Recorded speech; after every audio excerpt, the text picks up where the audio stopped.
இந்த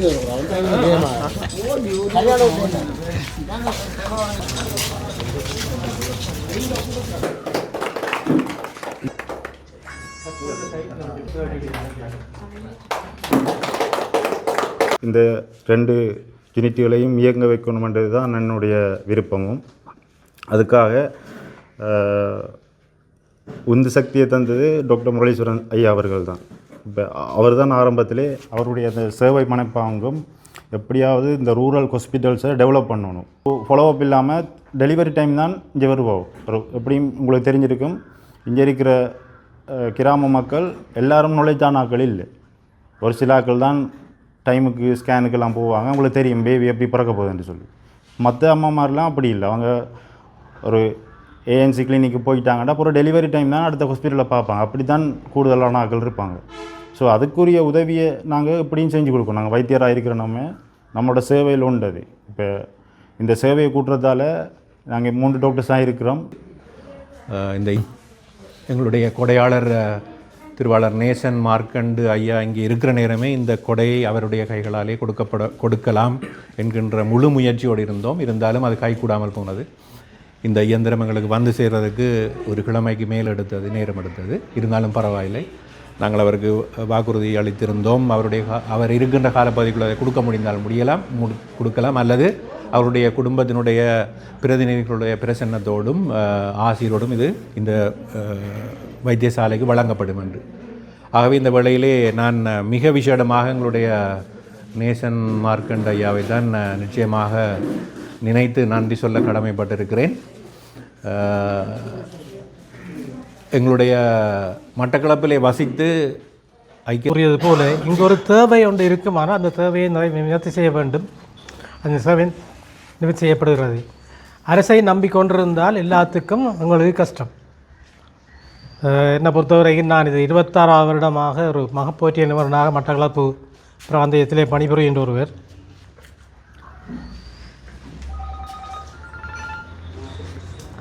அந்த வகையிலே மகப்பேரோடு சம்பந்தப்பட்டு, அதாவது அந்த பிள்ளைப்பேர் சம்பந்தப்பட்டு உங்களுக்கு தெரியும், சிசு தாய் சேய் நலனில் இதை பெற அந்த சிசுவினுடைய வகிபாகம் அவருடைய பராமரிப்புகள் இப்போ அதிகரித்து கொண்டு போவதை நாம் காணுகின்றோம் எல்லா வைத்தியசாலைகளிலும். அதுக்கான விசேட வைத்திய நிபுணர்களுடைய அமைப்பு மட்டக்களப்பு பேதனா வைத்தியசாலையிலே காணப்படுகின்றது. அதாவது தவிர்க்க முடியாத ஒரு அங்கமாக பிறக்கின்ற குழந்தையை பராமரித்தல். அதிலே ஒரு பகுதியாக அந்த குழந்தைக்குரிய வெப்பம் ஊட்டல். தாயினுடைய உடம்புக்குள்ளே இருந்து அதே வெப்பத்தில் வர்ற உள்ள வெளியே வந்தோடனே சூழலில் வெப்பம் குறைவு. ஆனால் முக்கியமான ஒரு சில உடனடியாக நாங்கள் தாயோடு அணைக்க வேணும். அனைவருக்கும் மற்றும் இங்கே இருக்கின்ற வைத்தியசாலையினுடைய அபிவிருத்தி குழு உறுப்பினர்கள் மற்றும் வைத்தியசாலையினுடைய ஊழியர்கள் அனைவருக்கும் மற்றும் இங்கே வருகின்றிருக்கின்ற ஊடகவியலாளர் அனைவருக்கும் இந்நேர காலை வணக்கத்தினையும் வருகின்றதற்கான நன்றியினை தெரிவித்துக் கொள்கின்றேன். உண்மையில் போர்துவிப்பட்டு பிரதேசத்தில் கோயில் போர்துவி கிராமத்திலிருந்து ஒரு நல்லுள்ளமாக லண்டனில் இருந்தாலும் அவர்களுடைய சேவை எமது பிரதேசத்துக்கு அதிகளவாக நடைபெற்று கொண்டிருக்கின்றது. அந்த வகையில் மார்க்கண்டு நேசராசா மற்றும் மார்க்கண்டு லிங்கராசா அந்த குடும்ப உறவுகளினுடைய மிக பெறுமதியான பண உதவியின் கீழ் அதிகளவான வேலைத்திட்டங்கள் எமது பிரதேசம் மாத்திரமன்றாமல் ஒட்டுமொத்த இலங்கையில் நடைபெற்று கொண்டிருக்கின்றது. அது எமது கிராமத்துக்கு கிடைத்த ஒரு வரப்பிரசாதம். அந்த வகையில் அவர்களுக்கு கிராமத்தின் சார்பாகவும் மனமார்ந்த நன்றியினை தெரிவித்துக் கொள்கின்றேன். அவர்கள் கடந்த பல ஆண்டுகளாக பலதரப்பட்ட வேலைத்திட்டங்களை மறைமுகமாக செய்து வந்திருந்தார்கள். வெளிப்படையாக செய்யவில்லை, மறைமுகமாக செய்து வந்திருந்தார்கள். காரணம், தாங்கள் இதை ஒரு விளம்பரப்படுத்த வேண்டும் அல்லது இதை ஒரு சமுதாயத்துக்குள் கொண்டு வர வேண்டும் என்ற ஒரு நோக்கம் அல்லாமல் ஒரு மறைமுகமான வேலைத்திட்டங்களை வகையில் அவருக்கும் அவர் குடும்பத்தாருக்கும் என்னென்னு சொன்னால், அவர் இந்த காசை அவர் உழைக்கிற காசில் ஒரு பகுதியை செலவிடுறார். என்னென்னு சொன்னால், இது கஷ்டப்பட்ட பிரதேசம் என்றபடியாக கட்டாயம் இந்த பிரதேசத்தில் மக்கள்ற ஒரு மருத்துவ தரத்தை உயர்த்தணுன்றதுக்காக ஸோ அவருக்கும் அவர் குடும்பத்தாருக்கும் நன்றியை தெரிவிக்கிறோம். அடுத்ததாக வாட்ஸ் யூகே இப்போ யோசிக்கலாம், இப்போ இந்த இவர் ஐயா டோனராக இருக்கிறார், இந்த உறவு பாலத்தை ஏற்படுத்தினது பட்ஸ் யூகே. அப்போ பட்ஸ் யூகேன்னு சொல்லக்குள்ள அவங்க இங்கேருந்து வெளிநாட்டில் போய் வேலை செஞ்சு அவங்க உழைக்கிற ஊதியத்திலிருந்து தான் அவங்க ஒவ்வொரு ப்ரொஜெக்ட்ஸுக்கும் அதை டொனேட் பண்ணி கொண்டிருக்கிறாங்க. அந்த வகையில் இன்றைக்கு பட்ஸ் யூகே பிரசிடெண்ட்டாக இருக்கிற மியூரி அக்காவும் அவங்களோட மெம்பர்ஸுக்கும் மற்றது அவங்க சார்பாக இன்றைய கலந்து கொண்டிருக்கின்ற டாக்டர் ராஜேந்திரம் ஐயா அவர்களுக்கும் மினிஷாலினி அவர்களுக்கு நான் நன்றியை தெரிவிக்கோடு.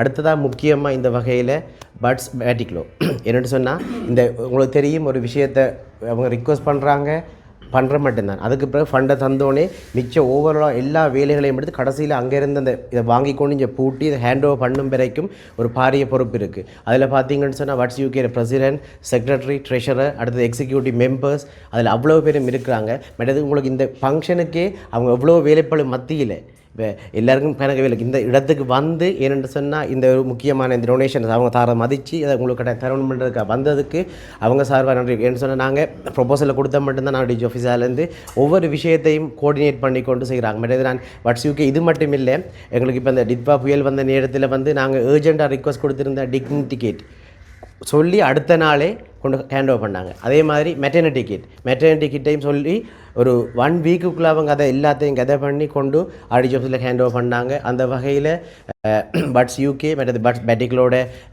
பிரசிடென்ட், செக்ரட்டரி, ட்ரெஷரர் மற்றது அவங்களோட நிர்வாக சபை உறுப்பினர்கள் அனைவருக்கும் நன்றியை தெரிவிக்கிறதோடு அடுத்ததாக நான் இப்போ ஆர்டிஹெச்எஸ் என்ன சொன்னாங்க முக்கியமான ரொலிசன் சார் ஒரு கோட்பாடு இருக்குது. அதாவது அண்டர் யூட்டிலைஸ்டாக இருக்கிற இந்த லேபர் ரூம்ஸ் அதை வந்து கட்டாயம் டெலிவர் பண்ண பூஸ்ட் பண்ணணும். அந்த வகையில் நாங்கள் லாஸ்ட் இயர் தொடங்கினாங்க ஒவ்வொரு ஹாஸ்பிட்டல்லையும் என்னென்ன இஷ்யூஸ் இருக்குது, அதுக்கு என்ன மாதிரி தீர்வு ஏற்படுத்தலாம்னு சொல்லி நாங்கள் செஞ்சு வரக்குள்ள பலகாம் ஹாஸ்பிட்டலில் வந்து நீண்ட நாள் தேவையாக இருந்தது இந்த வேவ் ஓமர். உங்களுக்கு தெரியும் வேவ் ஓமர் இல்லாமல் ஒரு டெலிவரி எடுக்கலாம். எடுத்து ஏதாவது பிரச்சனை